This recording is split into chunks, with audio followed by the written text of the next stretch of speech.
மாப்பிள்ள என்னை விட நீ கொஞ்சம் நல்லா படிப்ப. அந்த தைரியத்துல தான் மாப்பிள்ள எக்ஸாம் இருக்கு. கொஞ்சம் காட்டிடுவோம் மாப்பிள்ள. நான் மட்டும் எக்ஸாம்ல பாஸ் ஆயிட்டேன். யாரா உனக்கு ட்ரீட் வைக்கணும் மாப்பிள்ள பெருசா. நீ கவலைப்படாத மாப்ள, எனக்கு தெரிஞ்ச எல்லா ஆன்சரையும் உனக்கு காட்டுறேன். மாப்ள அப்படியே எனக்கும் காட்டுடா. உனக்கும் காட்டுறேன் மாப்ள. மாப்பிள்ள பேப்பரை காட்டு.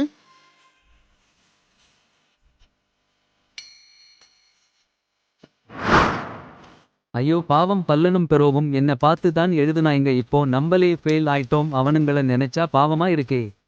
புறாந்து காலம் வாழ்க, நோய் நொடி இல்லாமல் வளர்க. எதுக்கு டாய் இது? சொன்ன சொல் தவற மாட்டான் இந்த கோட்டை சாமி. சொன்ன மாதிரியே நான் பாஸ் ஆயிட்டேன் மாப்பிள்ள. அதுதான் உனக்கு இப்போ ட்ரீட்டு. எப்படி நல்லதான் மாப்பிள்ள பாஸ் ஆனேன். நீ பேப்பரை காட்டினதாதான் நான் இன்னைக்கு பாஸ். என்னங்க எனக்கு ஒண்ணுமே புரியலையா? மாப்ளே, நான் எக்ஸாம்ல பாஸ் ஆயிட்டேன். அதுக்கு நீதான் காரணம். இந்த மாமே என்னோட ட்ரீட். என்ன நீயும் பாஸா? என்ன பார்த்து எழுதுன நீங்க 2 பேரு பாஸு. ஆனா நான் மட்டும் ஃபெயிலு. என்ன